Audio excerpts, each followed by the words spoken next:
மாஞ்சோலை தேயிலை தோட்ட தொழிலாளர்களின் மறுவாழ்வு வசதியை உறுதி செய்யாமல் அவர்களை அங்கிருந்து வெளியேற்றக்கூடாது என சென்னை உயர்நீதிமன்ற மதுரை கிளை உத்தரவிட்டுள்ளது.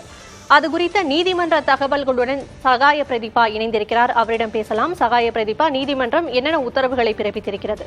ராதா, மாஞ்சோலை தேயிலை தோட்ட தொழிலாளர்களுக்கு மறுவாழ்வு வசதிகளை செய்து தரும் வரை அங்கிருந்து அவர்களை வெளியேற்ற எந்த நடவடிக்கையும் எடுக்கக்கூடாது என உயர்நீதிமன்ற மதுரை கிளை அறிவுறுத்தியுள்ளது. மேலும் இந்த வழக்கு தொடர்பாக மத்திய மாநில அரசுகள் தரப்பில் உரிய விளக்கம் பெற்று தெரிவிக்கவும் உத்தரவு பிறப்பிக்கப்பட்டுள்ளது. வழக்கின் பின்னணி குறித்து பார்த்தோமானால், நெல்லை மாவட்டம் மாஞ்சோலையைச் சேர்ந்த அமுதா என்பவர் மதுரை கிளையில் பொதுநல வழக்கு ஒன்றை தாக்கல் செய்திருந்தார். அதில் மாஞ்சோலை பகுதியில் 700 குடும்பத்தினர் வசித்து வருகின்றனர். மாஞ்சோலை தேயிலை தோட்டம் தனியார் நிறுவனத்திற்கு குத்தகைக்கு விடப்பட்ட நிலையில் குத்தகை காலம் 2028ஆம் ஆண்டு பிப்ரவரி 11ஆம் தேதியுடன் நிறைவடைகிறது. ஆனால் குத்தகை காலம் முடிவடைவதற்கு முன்பாகவே பிபிடிசி நிறுவனம் தேயிலை தோட்ட தொழிலாளர்களை அங்கிருந்து வெளியேற்றும் நடவடிக்கையில் இறங்கியுள்ளது. ஆகஸ்ட் 7ஆம் தேதிக்கு முன்பாகவே தொழிலாளர்களுக்கான தங்குமிடங்களிலிருந்து வெளியேற நோட்டீஸ் அனுப்பப்பட்டுள்ளது. தங்களுக்கு வழங்கப்படும் இழப்பீடு மற்றும் மதிப்பூதியம் போன்றவை வாழ்க்கையை நடத்த போதுமானதாக இருக்காது என்பதால் தேயிலை தோட்ட தொழிலாளர்களுக்கான மறுவாழ்வு உதவிகளை அரசு செய்ய வேண்டும். இது தொடர்பாக அதிகாரிகளிடம் கோரிக்கை முன்வைத்து மனு அளிக்கப்பட்டது. ஆனால் எந்த பதிலும் தெரிவிக்கப்படவில்லை. ஆகவே மாஞ்சோலை தேயிலை தோட்டத்தைச் சேர்ந்த 700 குடும்பங்களுக்கும் இலவச வீட்டுமனை பட்டா வழங்குவதோடு கலைஞர் கனவு இல்ல திட்டத்தின் கீழ் வீடு கட்டித் தர வேண்டும், குடும்பத்தில் ஒருவருக்கு அரசு பணி வழங்க வேண்டும் உள்ளிட்ட பல்வேறு கோரிக்கைகள் அடங்கிய மனுவின் அடிப்படையில் அவற்றையெல்லாம் செய்து தர உத்தரவிட வேண்டும் என மனு தாக்கல் செய்யப்பட்டிருந்தது. இந்த வழக்கு பொறுப்பு தலைமை நீதிபதி மகாதேவன், நீதிபதி GR சுவாமிநாதன் அமர்வு முன்பாக விசாரணைக்கு வந்தது. மனுதாரர் தரப்பில் மூத்த வழக்கறிஞர் லஜபதி ராய் ஆஜராகி, இலங்கை தமிழர்கள் பலருக்கு மறுவாழ்வு திட்டத்தின் கீழ் ரப்பர் கழகத்தில் பணி வாய்ப்பு வழங்கப்பட்டுள்ளது. டான்டி என்பதே மறுவாழ்வு திட்டத்திற்காகத்தான் தொடங்கப்பட்டது. ஆகவே மாஞ்சோலை தேயிலை தோட்ட தொழிலாளர்களுக்கும் இலவச வீட்டுமனை பட்டா, கலைஞர் கனவு இல்ல திட்டத்தின் கீழ் வீடு கட்டித் தருதல் போன்றவற்றை செய்து தர வேண்டும் என வாதிட்டார். அதற்கு அரசு தரப்பில் பிபிடிசி நிறுவனம் ஒரு தனியார் நிறுவனம் என தெரிவிக்கப்பட்டது. அதற்கு நீதிபதிகள் அதனால் என்ன, எத்தனை தலைமுறைகளாக அவர்கள் அங்கு வசிக்கிறார்கள் என கேள்வி எழுப்பியதோடு தொடர்ந்து பேசலாம். சகாய பிரதீபா, தற்போது நம்முடன் பேசுவதற்காக முன்னாள் சபாநாயகர் திரு ஆவுடையப்பன் நம்மோடு இணைப்பில் இருக்கிறார். வணக்கம் சார். வணக்கம்மா. மாஞ்சோலை தோட்ட தொழிலாளர்களின் கோரிக்கைகள் தற்போது வெளிவந்திருக்கிறது. அவர்களுக்கு உரிய இழப்பீடு வழங்க வேண்டும், இலவச கல்வி வழங்குவதை உறுதி செய்ய வேண்டும் என்ற கோரிக்கையை அவர்கள் வைத்திருக்கிறார்கள். அவர்கள் அங்கேயே இருந்து வேலை செய்ய அவர்களுக்கு வழி இருக்கிறதா? அரசு என்னென்ன நடவடிக்கை எடுக்கலாம் இந்த விஷயத்தில்? 2028 வரைக்கும் அவங்க இருக்கிறதுக்கு தீர்ப்புலயே இருக்குது. ஹைகோர்ட் தீர்ப்பு, உச்ச நீதிமன்ற தீர்ப்புலயே இருக்குது. 2028க்கு முன்னாலேயே, இப்போ இன்னும் 3 வருஷம் இருக்கிறதுக்கு முன்னாலேயே அவங்க முன்னாலேயே இவங்க வெளியேற்றத்துக்குள்ள நடவடிக்கை எடுக்கிறாங்க. அது முதல்ல தவறு. அடுத்தாப்புல அவங்க கிட்டத்தட்ட 4 தலைமுறையா அங்க இருந்து வேலை பார்க்கக்கூடியவங்க. அவங்களுடைய பேரண்ட்ஸ் எல்லாமே அங்க பணியாற்றிருக்காங்க. அவங்களுடைய பெற்றோருடைய நினைவிடங்கள்லாம் அங்கதான் இருக்குது. அந்த மாதிரியான நிலைமையில தான் அங்க, அது மாதிரி சூழ்நிலையில தான் அவங்க வாழ்ந்துகிட்டு இருக்காங்க. அவங்களுக்கு அதுதான் பூர்வீக இடம். சுருக்கமா சொல்ல போனா அதுதான் அவங்களுடைய பூர்வீக இடம். அவங்களுக்கு சமவெளியில அவங்களுக்கு நிலமும் கிடையாது, வேற உறவும் கிடையாதுங்கிற நிலைமையில தான் அவங்க இருக்கிறாங்க. அவங்களுக்கு வீடு வசதி எதுவும் கிடையாது. அதே மாதிரி சமவெளியில அவங்களுக்கு வேற தொழில் செய்யறதுக்கும் வாய்ப்பு கிடையாது. அவங்களுக்கு வேற தொழிலும் தெரியாது. அந்த சூழ்நிலையில இப்ப திடீர்னு அவங்க வெளியேற்றுறதுக்குள்ள நடவடிக்கை அந்த நிர்வாகம் செய்துகிட்டு இருக்கு. அதை எந்த சூழ்நிலையிலையும் ஏற்றுக்கிட முடியாது. அது அவங்களுக்கு நம்ம பெரிய அநீதி செய்யறதா தான் அதை நினைக்க வேண்டியது இருக்கு. அதனால அவங்க அங்கேயே வேலை செய்யறதுக்குள்ள சூழ்நிலையை உருவாக்கணும். அப்படி அவங்க விருப்பப்பட்டு வெளியே வராங்கன்னா அவங்களுக்கு சமவெளியில வீடுகள் கட்டி கொடுத்து அவங்களுக்கு என்ன, அவங்க வாழ்வாதாரத்துக்கு என்ன செய்யணுமோ அதை செஞ்சு கொடுக்கணும். அதை தான் வேண்டுகோளாக வச்சுக்கிட்டு இருக்கோம். சார், நீங்க இந்த பேச்சுவார்த்தை குழுலையும் இருக்கிறீங்க. மாஞ்சோலை தோட்ட தொழிலாளர்களின் நலனுக்காக என்னென்ன நடவடிக்கைகளை எடுத்திருக்கீங்க? அவர்களை தரப்பின் என்னென்ன கோரிக்கைகளை இது வரைக்கும் முன் வச்சிருக்கீங்க? இப்ப நான் சொல்றேன் இல்லையா, அதுதான். அவங்க அங்கிருந்து வெளியேற்றக்கூடாது. அவங்களுக்கு அவங்க வேலை பார்க்கக்கூடிய அந்த பகுதி அந்த பிபிடிசி இது வெளியே போனாலும் இதை டான்டி அமைச்ச அந்த டான்டி இதுல எடுத்து அவங்களுக்கு அங்கேயே பணியாற்றுறதுக்கு வேலை வாய்ப்பை கொடுக்கணும். அவங்க எந்த சூழ்நிலையும் அவங்க வேலை விட்டு போக சொல்லக்கூடாது அப்படிங்கறத எங்களுடைய கோரிக்கை. அப்படி விருப்பப்பட்டு போறவங்களுக்கு சமவெளியில வீடு வசதி ஏதாவது செஞ்சு கொடுத்து அவங்களுக்கு வாழ்வாதாரத்துக்கு ஏதாவது செஞ்சு கொடுக்கணுங்கிறத வேண்டுகோள். இணைப்பில் வந்து தகவலை பகிர்ந்தமைக்கு நன்றி திரு ஆ உடையப்பன்.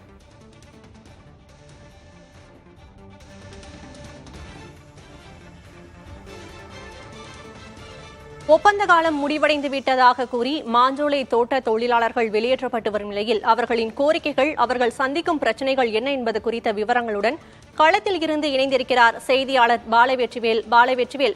மாஞ்சோலை தோட்ட தொழிலாளர்களை தற்போது வெளியேற்றக்கூடாது என்று உயர்நீதிமன்ற கிளை உத்தரவிட்டிருக்கிறது. அங்குள்ள நிலவரம் என்ன தற்போது?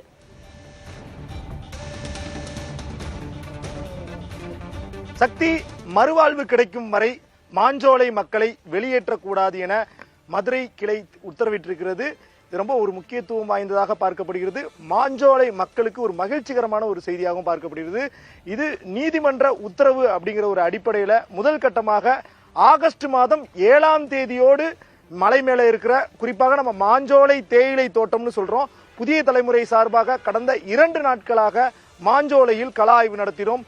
மாஞ்சோலை, காக்காச்சி, நாலுமுக்கு, ஊத்து போன்ற இடத்தில் நானும் ஒளிப்பதிவாளர் மதனோடு சேர்ந்து குழுவினரும் பொதுமக்களிடம் கருத்துக்களை கேட்டோம். அவர்கள் மிகவும் துயரத்தோடு இருக்கிறார்கள். கிட்டத்தட்ட 99 வருடமாக வாழ்ந்த ஒரு இடத்தை விட்டு வெளியேறுவது, மேலும் தேயிலை தொழிலை தவிர எங்களுக்கு வேற எதுவுமே தெரியாது, ஆனா எங்களை வெளியேற்றுறது எந்த விதமான நியாயமும் கிடையாது. அவர்களுக்கு கொடுக்கப்பட்டுள்ள இழப்பீட்டு தொகையும் 76,000 ரூபாயில இருந்து 3,40,000 ரூபாய் வரை இருக்கிறது. 40 வருடம் வேலை பார்த்தவங்களுக்கு 3 லட்சம் ரூபாய் தான் இழப்பீட்டு தொகை கொடுக்கப்படுகிறது என்கிற அவர்களுடைய கருத்துக்களை நம்மிடம் பகிர்ந்து கொண்டிருந்தார். இந்நிலையில நீதிமன்றத்தினுடைய உத்தரவு ரொம்ப முக்கியத்துவம் வாய்ந்ததாக பார்க்கப்படுகிறது. இது குறித்து நம்மிடம் பேசுவதற்காக இந்த வழக்கை தொடர்ந்திருக்கிற ஸ்டாலின் இணைந்திருக்கிறார். மாஞ்சோலையை சேர்ந்தவர். இவர் கவுன்சிலராகவும் இருக்கிறார். அண்ணா வணக்கம். உயர்நீதிமன்ற நீதிபதிகள் GR சுவாமிநாதன், மகாதேவன் தலைமை நீதிபதி அமர்வு ஒரு முக்கியமான ஒரு உத்தரவு கொடுத்திருக்காங்க. மறுவாழ்வு கிடைக்கிற வரை நீங்க மக்களை வெளியேற்றக்கூடாதுன்னு ஒரு அறிவுறுத்தல் கொடுத்திருக்காங்க. எப்படி பாக்குறீங்க முதல் கட்டமா? அவங்க உத்தரவு கொடுத்திருக்கிறது எங்களுக்கு அளவுக்கு அதிகமான மகிழ்ச்சி. அது என்ன சொன்னே தெரியல. ஏன்னா நாங்க வெளியே எவ்வளவு முயற்சி பண்ணோம், எங்களுக்கு எந்த இதுவுமே கிடைக்கல. ஆனா இந்த வழக்கு தொடர்புக்கு எங்கள் சகோதரங்க வக்கீல் மூலியமா ஒரு அணுகுமுறையில் போன இடத்துல இன்னைக்கு இந்த நம்ம ஐயா சர்ச்சை ஐயா கொடுத்த இது எங்களுக்கு ரொம்ப மகிழ்ச்சியா இருக்கு. ஏன்னா எங்களுக்கு மறுவாழ்வு கிடைக்க வர அங்க இருந்துக்கோங்கன்னு சொன்னது, அது என்ன சொல்லனே தெரியல. அது அளவுக்கு அதிகமான மகிழ்ச்சியா இருக்கு. ஏன்னா இதை கேட்க இதா இருக்கு. ஏன்னா நாங்க நாளைக்கு போனது தெருவில் நிக்கணுங்க சூழ்நிலையில இப்படி ஒரு நீதிபதி ஐயா இப்படி ஒரு அறிக்கை கொடுத்தது அது என்னுடைய சார்பாகவும் எங்களுக்கு உதவி பண்ண எங்களுடைய மாஞ்சோலை மக்கள் சார்பாகவும் நாங்கள் மிகுந்த நன்றியை தெரிவித்துக் கொள்கிறோம். ஆனால் இன்னும் எங்களுக்கு அந்த நிரந்தரமான ஒரு குடியிருப்பும் நிரந்தரமாக ஒரு வேலை வாய்ப்புக்கும் இன்னும் அதிகமாக எங்களுக்கு இப்படி உதவி பண்ணுவாங்கன்னு நாங்கள் இந்த மகிழ்ச்சியை தெரிவிக்கிறோம். மறுவாய்ப்பு வழங்கும் வரை குடும்பத்திற்கு மாதம் 10,000 ரூபாய் கொடுக்கணும். மேலும் கன்னியாகுமரி ரப்பர் தோட்ட கழகம், களக்காடு முண்டந்துறை சரணாலயம், அங்கன்வாடி சத்துணவு ஒருங்கிணைப்பாளர் பதவி ஏதாவது ஒரு வேலை போட்டு கொடுக்கணும்னு ஒரு கோரிக்கை வச்சிருக்காங்க. இதை நீங்க எப்படி பாக்குறீங்க? அதான் இந்த மறுவாழ்வு கொடுக்கும் வரைக்கும் இன்னும் எங்களுக்கு சாப்பாட்டுக்கு வேணும்ல, அது அந்த 10,000 ரூபாய் கொடுத்தாலும் சரி, அதுக்கு தகுதி ஒரு வேலை வாய்ப்பு கொடுத்தாலும் சரி, கண்டிப்பா அது இருந்தா தான் நாங்க சாப்பிட முடியும். ஏன்னா எங்களுக்கு சாப்பிடக்கு வேற வழி இல்ல. இப்ப கம்பெனி வேலை இல்லைன்னு சொல்லிட்டு நாங்க வீட்டுல தான் இருக்கோம். அவங்க கொடுத்த 25% நாங்க வேங்கின கடங்களை கூட கொடுக்க எங்களுக்கு முடியல. இப்போ நாங்க அன்னன்னைக்கு இந்த ரேஷன் அரிசியை தான் வாங்கி சாப்பிட்டுட்டு இருக்கோம். இந்த ரேஷனும் இல்லைன்னா நாங்க பட்னியா தான் இருக்கணும். அங்க ஆத்துல ஓட தண்ணியை குடிச்சிட்டு தான் இருக்கணும். வேற வழி இல்லை எங்களுக்கு. ஆனா இதுக்கும் நல்ல ஒரு தீர்ப்பு எங்களுக்கு சாப்பிடுறதுக்கு ஏதாவது அந்த ஒரு நிதி அதுக்கு தட்டி ஒரு 10,000 ரூபாய் கொடுத்தாச்சா நாங்க ஏதாவது சாப்பிட்டு இருக்க முடியும். அல்லது அதுக்கு தக்கன ஏதாவது வேலை கொடுக்கணும். நாங்க வேலை பார்த்து சாப்பிட தயாரா இருக்கோம். எங்களுக்கு சும்மா கொடுக்க வேண்டாம். எங்களுக்கு எந்த வேலை கொடுத்தாலும் நாங்க வேலை செஞ்சு சாப்பிட தயாரா இருக்கோம். நீதிமன்ற உத்தரவு அப்படின்னு இல்லாட்டினாலும் இது ஒரு அறிவுறுத்தலா நீதியரசர்கள் கொடுத்திருக்கிறாங்க. மேலும் பாத்தீங்கன்னா ஜூன் 21ஆம் தேதிக்கு இந்த வழக்கை அடுத்து ஒத்தி வச்சிருக்காங்க. அடுத்தடுத்து எப்படி சட்ட போராட்டம் நடத்த போறீங்க? PPDC நிறுவனம் உங்களுக்கு கொடுத்திருக்கிற இந்த இழப்பீடு போதுமானதாக இருக்கிறதா? எங்களுக்கு போதுமானதாக இல்ல. ஏன்னா 2,22,000 ரூபாய் கீழே வந்தா நமக்கு ஒரு தலைவலிக்கு பத்தாது. ஒரு சின்ன ஹார்ட் ஆபரேஷன் பண்ணா 3 லட்சம் கேட்காங்க. எனக்கே ஒரு ஹார்ட் ஆபரேஷன் பண்ணிருக்கு. இப்ப தான் 1 மாசத்துக்கு முந்தி 2.5 லட்சம் கடன் வாங்கி தான் பண்ணிருக்கோம். ஏன்னா நாங்க 40 வருஷம் வேலை பார்த்ததுக்குள்ள கூலி இல்ல. இதுக்கு வந்து எங்களுக்கு என்னென்ன சொல்ல முடியாது. இது வந்து இப்போ நாங்கள் ஒரு வாடகை வீடு எடுத்தாலே 5 லட்சம் அவங்க கேட்காங்க டெபாசிட். நாங்கள் எப்படி இது பண்ண முடியும்? அதுக்கு வாய்ப்பே இல்லை. எங்களுக்கு வந்து கஷ்டத்தில் தான் இருக்கு. சக்தி, தொடர்ச்சியாக நீதிமன்றத்தினுடைய இந்த அறிவுறுத்தல் மாஞ்சோலை மக்களுக்கு ஒரு நிம்மதியை கொடுத்திருக்கிறது. ஆகஸ்ட் மாதம் 7ஆம் தேதியோடு மலைப்பகுதியை விட்டு வெளியேறுவதற்காக அவங்க ஆயத்தமா இருந்தாங்க. நம்ம நேரடியா போய் பார்க்கும்போது பல வீடுகள்ல மூட்டை முடிச்செல்லாம் கட்டி எப்ப இறங்குவோம், எந்த இடத்துக்கு போவோம், அம்பாசமுத்திரத்தில் தங்குவோமா, கல்லடக்குறிச்சிக்கு போவோமா அப்படிங்கிற ஒரு டிஸ்கஷன்ல இருந்தாங்க. ஆனா இன்றைய அறிவுறுத்தல் என்பது அவர்களுக்கு ஒரு நிம்மதியையும் ஒரு மகிழ்ச்சியை ஏற்படுத்தியிருக்கிறது. மேலும் சட்ட போராட்டத்தை தொடர உள்ளதாக மாஞ்சோலை மக்கள் நம்மிடம் தெரிவிக்கிறார்கள். சக்தி, நீதிமன்றம் கூறியிருந்த இன்றைய அறிவுறுத்தல் அவர்களுக்கு சற்று ஆறுதலாக இருந்தாலும் வாங்கிய கடனை திருப்பி அடிக்கவே வழி இல்லாமல் இருக்கிறோம் என்ற ஒரு மனவேதனையுடன் ஒரு கோரிக்கையை முன்வைத்திருக்கிறார்கள். எங்களுக்கு அரசு வேலை தர வேண்டும் என்று அதிகாரிகள் இது தொடர்பாக இதனால் பேச்சுவார்த்தை நடத்தினார்கள். அபாலை வெற்றிவே. ஜிப்சன், வணக்கம். நீங்க அரசியல் கட்சி தலைவர்கள், குறிப்பாக நேற்றிலிருந்து செல்வ பெருந்தகை, திருமாவளவன், கம்யூனிஸ்ட் தலைவர்கள், முதலமைச்சர், எதிர்க்கட்சி தலைவர்கள்லாம் சந்திக்கிறதுக்காக சென்னையில் இருக்கிறீங்க. ஏன்னா சட்டசபை நாளை தொடங்க போகுது. ஒரு கவன ஈர்ப்பு தீர்மானமாக மாஞ்சோலை பிரச்சனையை எழுப்ப வேண்டும். நீங்க தொடர்ச்சியாக வந்து சென்னையில இருந்து நீங்க வந்து களத்துல போராடிக்கிட்டு இருக்கீங்க. இத்தகைய ஒரு சூழ்நிலையில மதுரை உயர்நீதிமன்ற கிளை நீதி அரசர்களுடைய அறிவுறுத்தலை எப்படி பாக்குறீங்க? ஐயா, அவங்க வந்து இப்போ வெளியேற்ற கூடாது. இட்ஸ் a temporary relief, சரிதானா? ஆனா நிரந்தரமான ரிலீஃப் என்னன்னா, அந்த மக்களுடைய இந்நாள் வரைக்கும் பாருங்க, ஃபேக்டரி சைட்லயோ கவர்மெண்ட் சைட்லயோ ஃபாரஸ்ட்ல இருந்தோ அந்த மக்களை போய் சந்திச்சேன்னா 3 தலைமுறைகளா இருக்காங்க, சரிங்களா? ஆல்மோஸ்ட் 75 100 90 95 வருடங்களாக அங்க இருக்கிறாங்க. 96 வருடங்களாக அங்க இருக்கிறாங்க. இவங்கிட்ட போய் ஒரு கொஸ்டினியர் கொடுத்து உங்களுக்கு என்ன செய்யணும், நீங்க ஏதாவது ஒரு ஸ்கில் தெரியுமா, கீழே போனா எப்படி நீங்க லைவ்லிஹுட் ரன் பண்ணுவீங்க?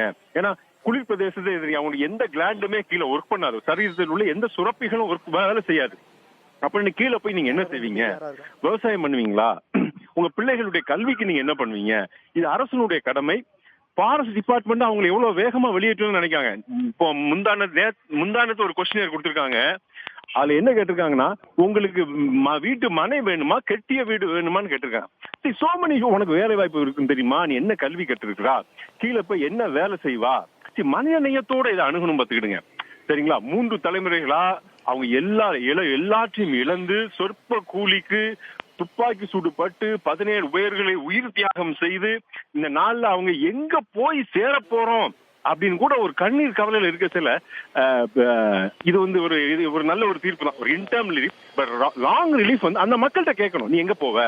ஏன்னா அந்த மக்களுக்கும் அந்த மண்ணுக்கும் உள்ள பாச உணர்வு வந்து வித்தியாசமானது, சரிங்களா? எப்படி வந்து ஒரு மண்ணையும் ஒரு மனுஷனையும் அவ்வளவு சொந்தமா பிரித்திட முடியாது. அவங்க தாத்தா பிறந்தது அந்த ஊரு, பாட்டி பிறந்தது அந்த ஊரு, அப்பா பிறந்தது அந்த ஊரு, எல்லாருடைய கல்லறைகளும் சுடுகாடுகளும் குலக்கோயில்களும் மசூதிகளும் பள்ளிவாசல்களும் தேவாலயங்களும் அங்க இருக்கு, சரிங்களா? அது அவங்க சொந்த ஊரு.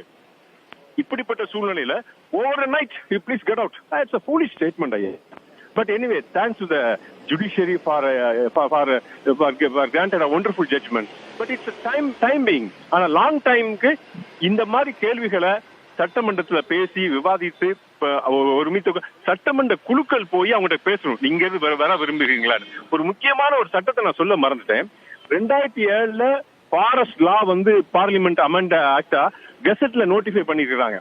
அதுல 2 பேருக்கு அவங்க கொடுத்திருக்காங்க. த ட்ரைபல்ஸுக்கும் அதிக நாள் வாழ்ந்தவங்க, குறிப்பா 75 ஆண்டுகளுக்கு மேலாக காடுகள்ல வாழ்ந்தவங்களுக்கு இந்த ஃபாரஸ்ட் டொல்லர்ஸ் அப்படின்னு சொல்லி கொடுத்து அவங்க காடுகள்ல வாழ்றதுக்கான உரிமைகளை கொடுத்திருக்காங்க இந்த இந்திய பார்லிமெண்ட். அதன்படி அவர்கள் விருப்பப்பட்டால் தங்கள் வாழ்நாள் முழுவதும் அங்கே வாழ்வதற்கான அனுமதியை இந்த சட்டமன்றம் கண்டிப்பா செய்யணும்யா. நன்றியா. ஹலோ, உங்களுடைய கலந்துரையாடலுக்கு மிக்க நன்றி. சக்தி, தொடர்ச்சியாகவே நம்மிடம் வந்து மாஞ்சோலை பகுதி மக்கள் இருக்கிறாங்க, அவங்க கிட்ட நம்ம வந்து கலந்துரையாடலாம். வணக்கம். இந்த நீதிமன்றத்தினுடைய இந்த அறிவுறுத்தலை எப்படி பாக்குறீங்க? முதல் கட்டமா மக்களுக்கு ஒரு நல்ல செய்தி ஒன்று நினைச்சு நாங்கள் எதிர்பார்த்துட்டு இருக்கோம். இது நீதிமன்ற அறிவிப்புங்கிறது வந்து இந்த 15 ஆகஸ்ட் 7 வந்து எல்லாரையும் காலி பண்ண சொன்ன கடைசி டேட்டு. இப்போ இந்த டேட்டு நீதிமன்றத்திலேருந்து வந்த டேட்டை பார்த்தோன்னா எங்களுக்கு கொஞ்சம் மகிழ்ச்சியாக இருக்கிறது. இந்த வீடு இல்லாதவங்க வந்து இப்போ வந்து கீழே வரும்போது வீடு என்னச்சே ஏதாச்சுன்னு யோசனையில் இருந்தாங்க. இப்போ இந்த செய்திகள்லாம் வரும்போது சரி 2028 வரைக்கும் நம்ம இருப்போம், அதுக்குள்ளே ஏதாச்சும் ஒரு வீடு கட்டிக்கலாம் அப்படின்னு சொல்லி எதிர்பார்ப்போடு இருக்காங்க. இந்த வருட 20ஆம் தேதி சட்டப்பேரவை கூடுது. அப்போ சபாநாயகர் நாங்கள் ஒரு மனு ஒன்று கொடுத்துருக்கோம். அந்த மனு மூலியமா எங்களுக்காச்சும் எதுவும் ஒரு செய்தி, நல்ல செய்தி எதுவும் வரணும், அதையும் எதிர்பார்த்துட்டு இருக்கோம். நாங்கள் எல்லாம் அரசை நம்பி இருக்கோம். கம்பெனி அவங்களால முடியாதுன்னு சொல்லிட்டாங்க. அரசை நம்பி இருக்கிறது எங்களுக்கு எதுக்குன்னா, எங்களுக்கு வீடு நிலம் ஏதாச்சும் ஒன்று கொடுத்தா நல்லா இருக்கும். மக்களுக்கு ஒரு நல்ல செய்தி ஏதாச்சும் ஒன்று அரசாங்கத்துக்கு கிடைக்கணும், அதுதான் எதிர்பார்த்துட்டு இருக்கோம். நாங்கள் 2 விதமான விஷயம் இருக்குது. ஒன்னு, மேலேயே எங்களுக்கு தேயிலை தொழிலை தவிர வேற எதுவும் தெரியாது, மேலேயே வேலை போட்டு கொடுங்க, டான்டி மூலமா அதை கையகப்படுத்தி எங்களுக்கு ஒரு வேலை கொடுங்க அப்படிங்கிறது. இல்லாட்டி மலையை விட்டு எங்களை கீழே இறக்கிருங்க, அங்க இருந்து நாங்க வேற ஒரு வேலை பார்க்கறோம், ஆனா எங்களுக்கு வீடும் பட்டாவும் கொடுங்க அப்படின்னு 2 ஆப்ஷன் கொடுக்குறாங்க. இதுல நீங்க எதை சூஸ் பண்ற தயாரா இருக்கீங்க? மலை மேல இருக்கவே விரும்புறீங்களா, இல்ல கீழே வேற ஒரு வீடு வாங்கிட்டு வாழ்க்கையை வேற மாதிரி மாற்றலாம்னு நினைக்கிறீங்களா? நாங்க மலை மேல இருக்கிறதுக்கு தான் நாங்க ஆசைப்படுறோம். எங்களுக்கு மேல இருக்குது எங்களுக்கு எஸ்டேட்ல ஒரே வேலை, தேயிலை பறிக்கிற வேலை மட்டும்தான். அது மட்டும் தான் எங்களுக்கு தெரியும், வேற வேலை யாருக்கும் தெரியாது. கீழே நாங்க என்ன வேலை பார்ப்போம்னு எங்களுக்கு யோசனையா இருக்கு. கொத்தனார் வேலை போனா, கையால் வேலை போனாலும் அங்க எங்களுக்கு அந்த தொழில் தெரியாது. எங்களுக்கு தெரிஞ்ச தொழில் ஒரே ஒரு தொழில், தேயிலை தொழில் மட்டும்தான். தேயிலைக்கு என்ன செய்யணும், ஏது செய்யணும், தேயிலை வளர்க்குது, தேயிலை எப்படி கொண்டு போகணும், அதுக்கு உரம் போடுறது, எல்லாமே எங்களுக்கு அந்த தொழில் மட்டும் தான் எங்களுக்கு தெரியும். ஆனா எங்களுக்கு மேல இருக்குதான் எல்லா மக்களுக்கும் ஆசை. ஆனா மேல கவர்மெண்ட் அரசாங்கம் முடிவு பண்ணா மேல இருக்கிறதுக்கு கொஞ்சம் அவங்க ஒரு தயவு கொடுத்தா அங்க இருக்க தயாரா இருக்கும். இன்னொன்று மக்கள் கோரிக்கை என்னன்னா, கீழே இருந்து வர்றதுக்கு இங்க வீடு, கரண்ட் பில்லு, தண்ணி பில்லு, விலைவாசிகள் அதிகமா இருக்கு. எங்களுக்கு அந்த விலைவாசிகள் எங்களுக்கு அப்படி கிடையாது. நாங்க ஒரு மாசத்துக்கு ஒரு திருப்பு கீழே வந்தோம்னா ஒரு மாசத்துக்குள்ள அத்தியாவசிய பொருளை மேல வாங்கிட்டு போயிருவோம். எங்களுக்குள்ள பொருள் பூரா எஸ்டேட்ல விலைவாசிகள் இந்த தோட்டத்துல விளைய வச்சுது, அப்படி நாங்க காய்கறி எடுத்து அதை சாப்பிட்டுக்குறோம். இன்னொன்று, ஒரு நாள் 500 400 கூலி அப்படின்னா, அந்த 400 கூலியில எங்களுக்கு ஒரு 200 செலவாகும், 200 மிச்சமா இருக்கும். கீழே அப்படி கிடையாது, 500 கூலி வாங்கினாலும் 500 காலி ஆயிரும். அப்படி நிலைமை தான் இங்க உள்ள நிலைமை இருக்கு. விலைவாசியை பொறுத்தவரை எங்களுக்கு எஸ்டேட்ல இருக்குதான் நல்லது, அதை தான் எதிர்பார்த்துட்டு இருக்கோம். நாங்க இன்னும் எங்களுக்கு என்னன்னா, வருது 20ஆம் தேதி உள்ள சட்டப்பேரவை கூட்டத்தை எங்களுக்கு என்ன முடிவு பண்ணியிருக்காங்கன்னா, அவங்க முதல்வர் தயவு வச்சா நாங்க இருக்கிறதுக்கு அங்க அவரு தயவுல நாங்க இருந்துக்கலாம். அவர் என்ன முடிவுல தான் நாங்க எதிர்பார்த்துருக்கோம் அவரு. ஆமா. இன்னொன்னு என்னன்னா, மக்கள் பிள்ளைங்க படிப்பு. உங்களுடைய கலந்துரையாடலுக்கு மிக்க நன்றி. நம்மிடம் கிருஷ்ணசாமி, புதிய தமிழகம் கட்சி தலைவர் இருக்கிறார். டாக்டர் கிருஷ்ணசாமி சார், சொல்லுங்க. டாக்டர் கிருஷ்ணசாமி சார், நீங்க இணைப்புல இருக்கிறீங்க. உயர்நீதிமன்றத்தினுடைய நீதி அரசர்கள் ஒரு அறிவுறுத்தல் கொடுத்திருக்கிறாங்க. மறுவாழ்வு கொடுக்கும் வரை மாஞ்சோலை மக்களை மலைப்பகுதியிலிருந்து கீழே அனுப்ப வேண்டாம் அப்படிங்கிற ஒரு அறிவுறுத்தலும், அவர்களுக்கு வீடு கட்டி தரணும், அவர்களுக்கு பணி பாதுகாப்பு கொடுக்கணும்லாம் நீதி அரசர்கள் GR சுவாமிநாதன், தலைமை நீதிபதி மகாதேவன் சொல்லியிருக்கிறாங்க. எப்படி பாக்குறீங்க முதல் கட்டமா? இல்ல, இது ஒரு தற்காலிகமான ஒரு நிவாரணமாகத்தான் கருதலாமே தவிர, இது அந்த பிரச்சனையுடைய ஆழத்துக்கு இன்னும் யாரும் போகல. அந்த மனு யாரு தாக்கல் செய்தாங்க, அந்த மனுவனுடைய உண்மையான கோரிக்கை என்ன, அது எல்லா விஷயத்தையும் அவங்க கிரகித்து கொண்டு அந்த மனு தாக்கல் செஞ்சாங்களா அப்படிங்கறத பற்றி தெரியல. இப்ப பிரச்சனை அவர்களுக்கு மறுவாழ்வு கொடுக்கறத பற்றி எல்லாருடைய கவலையும் எல்லாருடைய கேள்வியும். அவங்க 96 தலைமுறைகளா அதே ஊர்ல இருக்கிறாங்க. அந்த தேயிலை தோட்டங்களை உருவாக்கியவர்கள் அவர்களை வெளியேற்ற வேண்டிய அவசியமே தான் கொஸ்டின். அதனால வெளியேற்ற கூடாதுங்கிறதா நம்முடைய கோரிக்கையை தவிர, அவர்களை நீங்க மறுவாழ்வு கொடுத்துட்டு வெளியேற்றலாம் அப்படிங்கிறது அல்ல தோட்டத்தொழிலாளர்களுடைய கோரிக்கை அல்லது எதிர்பார்ப்பு. 8373 ஏக்கராக 6 தலைமுறைகள் உயிரை இழந்து ரத்தத்தை சிந்தி வியர்வை சிந்தி உருவாக்கப்பட்ட தேயிலை தோட்டங்கள் இது. அவர்களை எதுக்காக இப்பொழுது வெளியே அனுப்புறீங்க? எனவே நீதியரசர்கள் கொடுத்திருக்கக்கூடிய தற்காலிகமான தீர்ப்பை நான் ஏற்றுக்கொள்கிறேன். ஆனால் அது ரூட் ஆஃப் த காஸ். அது இந்த பிரச்சனையினுடைய வேர் அடி நாளத்தை அது தொடரல. அந்த வழக்கு அவங்க என்ன ஃபைல் பண்ணாங்கன்னு தெரியல. அதனால இதை நாங்க வேறு இதை இன்னும் ஆழமாகவும் விரிவாகவும் பார்க்க வேண்டி இருக்கிறது. அதனால இது மேலோட்டமாக அவர்கள் ஏதோ மறுவாழ்வுக்காக கெஞ்சுகிறார்கள், கூத்தாடுகிறார்கள் என்று பார்க்க கூடாது. அதல்ல, அவருடைய வாழ்க்கை என்பது மாஞ்சோலையோடு பின்னி பிணைந்தது. மாஞ்சோலை இருந்து அகற்றுகின்ற பேச்சுக்கே இடமே கிடையாது. அதனால இதுல திருப்தி அடைவதற்கு எதுவுமே கிடையாது. தற்காலிகமாக இது வேண்டும் என்றால் ஏற்றுக்கொள்ளணும், தவிர பிரச்சனைக்கு இதுதான் தீர்வு.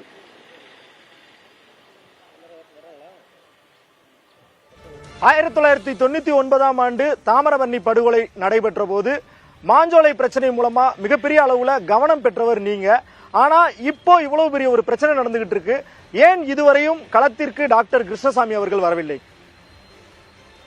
நாங்க தாங்க இந்த பிரச்சனையை தொடர்ந்து கடந்த 1 மாத காலமாக எங்களுடைய புதிய தமிழக கட்சியினுடைய மாநில உயர்மட்ட குழு உறுப்பினர்கள் 4 பேர் கடந்த 1 மாசத்துக்கு முன்பாகவே மாஞ்சோலை சென்று தோட்டத்தொழிலாளர்களுடைய பிரச்சனைகள் எல்லாம் ஆய்வு பண்ணும். அவங்க என்ன நடந்து கொண்டிருக்கிறது, கட்டாயமாக அவர்களிடத்தில் கையெழுத்து வாங்குவது குறித்து எல்லாம் தகவல். அதுக்கு பிறகு வழக்கறிஞர் குழு 6 பேர் கொண்ட வழக்கறிஞர் குழு அங்கு சென்றது. தொடர்ந்து அந்த பிரச்சனையினுடைய உண்மைத்தன்மை, இது என்ன செய்யறாங்க அப்படிங்கிறது தெரியும். எப்பவுமே எந்த ஒரு பிரச்சனையிலையும் நாங்கள் தலையிடுவதற்கு முன்பாக அந்த பிரச்சனையுடைய உண்மைத்தன்மை, அதனுடைய ஆழம், அதனுடைய எல்லா விஷயம் அறிஞ்சுதான் நாங்க தலையிடுவோம். அதனால நாங்க எங்களுடைய கவனத்தில் இல்லாமல்ல தோட்டத்தொழிலாளர்களுக்கு தெரியும். அதனால நாங்க தோட்டத்தொழிலாளர்களோடு தொடர்ந்து தொடர்பில் இருக்கிறோம்.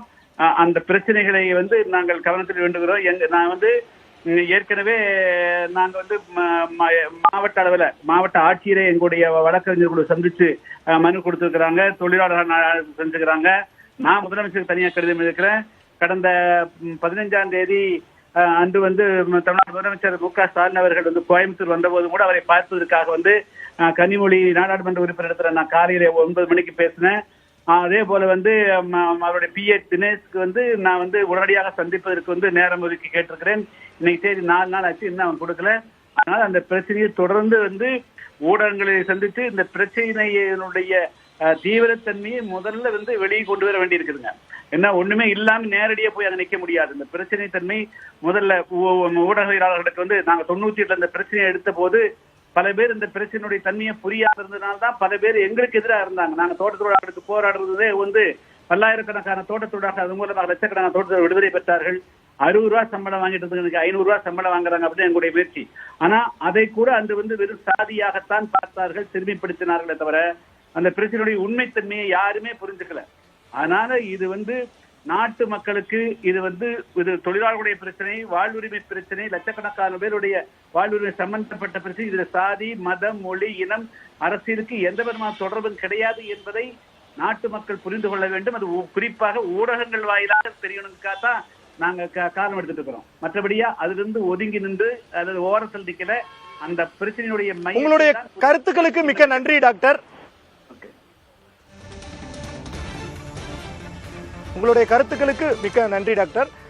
மதுரை உயர்நீதிமன்ற கிளை நீதிமன்றம் பெஞ்ச் அவர்கள் கொடுத்திருக்கிற இந்த அறிவுறுத்தல் மாஞ்சோலை மக்களுக்கு ஒரு நிம்மதியை கொடுத்திருக்கிறது. மறுவாழ்வு கொடுக்கும் வரை மலைப்பகுதியிலிருந்து மக்களை வெளியேற்றக்கூடாது. கலைஞர் களவு இல்ல திட்டத்தின் கீழே அவர்களுக்கு வீடு கட்டி கொடுப்பதற்கான முயற்சிகள், செயல் திட்டங்கள் மேற்கொள்ள வேண்டும். அவர்களை வெளியேற்றும் வரை அவர்களுக்கு கொடுக்க வேண்டியது மாதம் ஒருவருக்கு 10,000 ரூபாய் வீதம் வழங்க வேண்டும் என வழக்கு தொடரப்பட்டிருக்கிறது. இந்த வழக்கு தொடர்பான ஒரு முக்கியமான அறிவுறுத்தலை நீதியரசர்கள் கொடுத்திருக்கிறார்கள். மாஞ்சோலையிலிருந்து மாஞ்சோலை அடிவார பகுதியிலிருந்து நேரடியாக மாஞ்சோலை மக்களுடைய கருத்துக்களை இப்போது நம்ம நேயர்களுக்கு கூறினோம்.